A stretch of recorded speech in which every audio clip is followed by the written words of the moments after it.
driving by the jail again.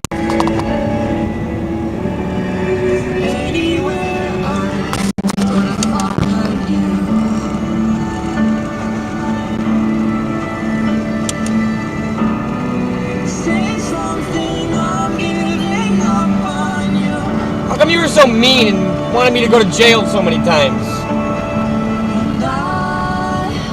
I didn't mean to be mean.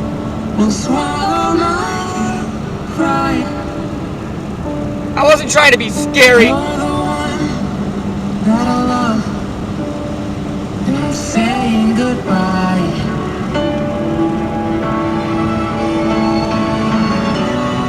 Say something, I'm giving up on you. I don't even want to give up on you. And I'm sorry that I couldn't get to you. And I am sorry I couldn't get to you. And anywhere I would have followed you. And I would have followed you anywhere. Say something, I'm giving up on you. And how come you never say anything?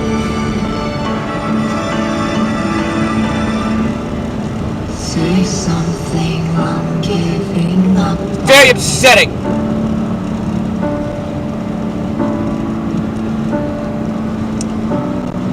Say something.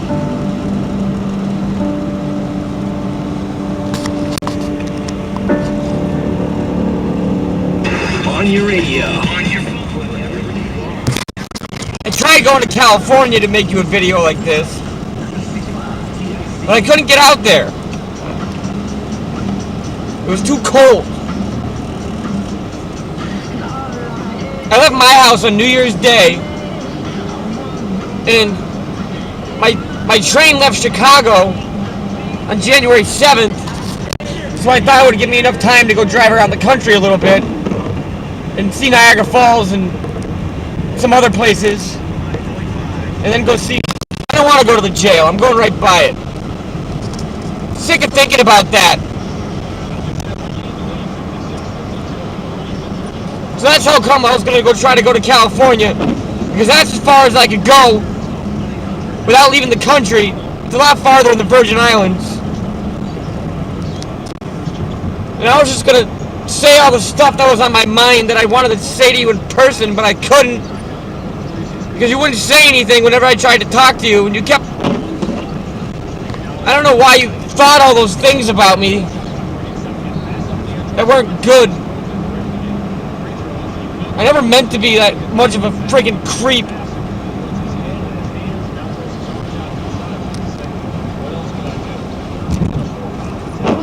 And all I ever actually wanted was to hear from you, Mel. That was it. But it was like 4 years, and the only time I ever heard anything from you was like in November. And that was a Facebook message. I don't even know if it was you or what you meant, or if that's what you wanted to say, if that's what somebody told you to say, or I just don't know. So that's why I was gonna go to California, and I was gonna make you a video while I was driving around Oakland or San Francisco or somewhere, and just say stuff like, this is alright, this is the last time I'm gonna try to say anything to you. I know I said that like 15 times, but I don't know, it's freaking terrible because I can't figure out how to let go of you without you telling me to let go of you. And I still have it in my head that if you actually talked to me and hung out with me, even on the phone, then maybe you might like me, and maybe you, all the things you thought about me, you'd realize those bad things, maybe they weren't true. Maybe I wasn't even bad. Maybe I was just in love with you. Maybe I still am. Maybe that's why I tried going to California to send you a message to say bye to you.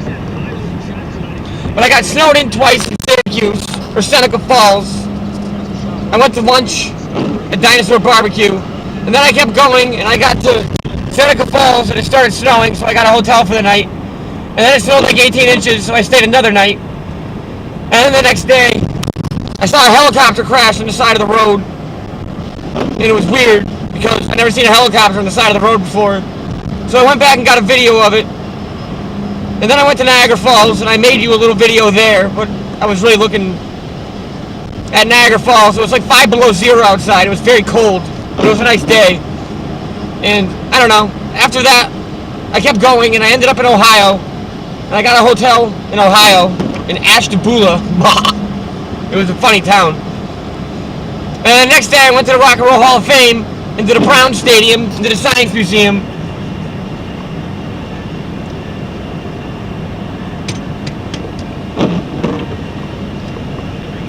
And then I kept going, and I made it to South Bend, Indiana.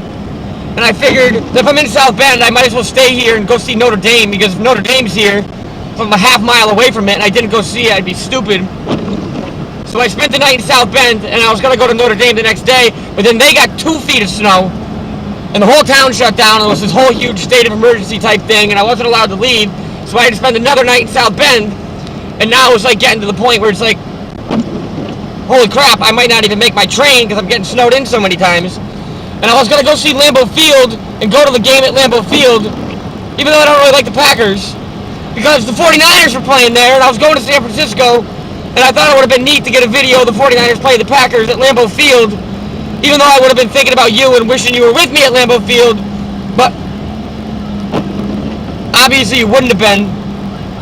So then I left South Bend on the morning of the 5th, or maybe it was the 6th. No, it was the morning of the 6th I left South Bend. And I was going to Milwaukee to see my friend, because Milwaukee was where I was going to fly back into. I had my train tickets to take me from Milwaukee to Chicago, and then in Chicago I was going to take the big Amtrak with my own little room and everything, all the way across the country. And I never got to see the West before, and I'd never seen Colorado or the Rocky Mountains or the deserts in Nevada or the Great Plains or any of that stuff. And I thought it would have been fun. And I would have had my own little room, and I could have wrote my stories and thought about the stuff I was going to say to you, or at least try to say to you, even though I always forget stuff and don't say things the right way. So I got into Milwaukee on the 6th, and I didn't have enough time to go up to Lambeau Field, but that was okay. It wasn't that big of a deal. And after that, I went to bed early and then woke up to take my train. And then Amtrak called me on the morning, like 2 hours before I was supposed to leave, and they said it was canceled because it was so cold. It was 50 degrees below zero, Mel. 50 below zero. It was the coldest I ever felt in my entire life, ever. And all the trains in and out of Chicago were canceled, and all the planes were canceled and everything. So I couldn't go to California, even though that's like what my whole plan was and stuff. So after that, I don't know. So I stayed in Milwaukee, and I tried to find another way to get out there, and I ended up getting a train ticket from Denver, Colorado to California, but I was going to have to leave on the morning the next day and then fly to Atlanta and lay over in Atlanta and then fly from Atlanta to Denver. And then when I got to Denver, I would have had to get a hotel there and then get another train or a taxi or something down to like Coors Field, because Coors Field is where the Amtrak station was. And then if I could have did that, then I could have got the train down to San Francisco, and it would have been a pretty good day. And I still would have made my flight back to Milwaukee, where I could have drove home. But I couldn't make that plane. That ended up getting canceled like everything else did. And so the next time that the train started leaving out of Chicago was the 8th, and if I would have left by then, I wouldn't have had enough time to make my flight back, so it wouldn't have worked out. So I basically couldn't go. And whatever, it wasn't a big deal. It was a very big deal, but it was kind of unexpected because I got to hang out with a good friend of mine who I haven't really hung out with in a long time. And then my car broke because it was 50 degrees below zero. My spark plugs cracked. And I had to spend like $500 to get my car fixed. And the hotel I was staying at was this expensive suite place, but I couldn't leave it because I didn't have a car. So that was like $130 a night that just kept adding up. And I just spent 3 days in Milwaukee, or 4 days in Milwaukee. It cost me like $1,500. Not even counting all the other money I spent. And then after that, well, obviously my whole plan to say something to you or make a video to you. I don't know if I was going to call you or not or what I was going to do. But it wasn't going to be anything criminal or dangerous or stupid. It was going to be me trying to tell you that I loved you and that I just wanted you to see me in person, which is why I made all the videos, so that way you wouldn't even really have to talk to me or meet me in person if you didn't want to. You could have just saw what I looked like and sounded like, and then all the crap they would have said about me, you would have saw it wasn't real, because you would have just seen me being me. You would have seen me just jumping up and down on the bed like a goofball and just being me. So anyways, I ended up writing this wicked cool book though. It was a poem book. I'm not really much of a poet, but I wrote this poem book. And then, on the way home, I decided I was going to try to go home in one day since I wasn't going to be able to make it out to California. There was no point to like staying there much longer after I was hung out with Matt for a couple days. So, I hopped in my car at like 6 in the morning and was like, screw it. It took me 6 days to get out here. I'm going to drive the whole 1,000 miles home in one shot. And the only stop I had to make was in South Bend because the post office on Notre Dame's campus is where I wanted to mail my books from to the publisher. I thought it would be a good idea, you know, what the hell, make them think it's coming from Notre Dame. Which, it might have been a good idea. So I drove, I got stuck in Chicago a little bit, and then I made it to Notre Dame, and I found the post office, and I mailed my stories off, and then I just hit the road and headed back home, and it was a hell of a friggin' drive. But I made it in one day, though. It was 1,015 miles from Milwaukee, Wisconsin to exit 5 on the Mass Pike. But anyway, so I don't know, that's what my plan was going to be to try to do, but instead of going to San Francisco for you, I ended up going to Milwaukee, Wisconsin for you, in the middle of winter, during like the worst cold snap in the past 30 years, and I had a good time. I enjoyed myself. It was fun driving across the country. I didn't give a damn if anybody said I was nuts for going in the middle of winter. It was a good time. Christ. 97% of the people that say stuff is nuts are just too afraid to try anything different. They're too afraid to be different. They're too afraid to be looked at as being weird. They're too afraid to be seen as being freaking crazy. It makes people not take chances and just be scared all the time of thinking, what if something bad happens? What if something good happens?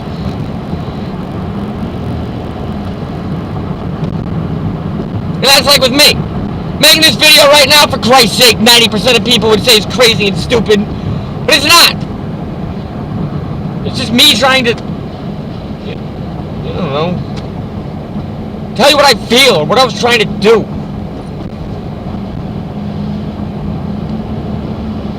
There's nothing wrong with me, even though I feel like there is all the time. It's pretty upsetting to have people think stuff about you that's not true. And then I have everybody in the fucking world telling me, oh, just let her go, just let it go, let it go. You can do better, you can do better. And it's like they all know what you think.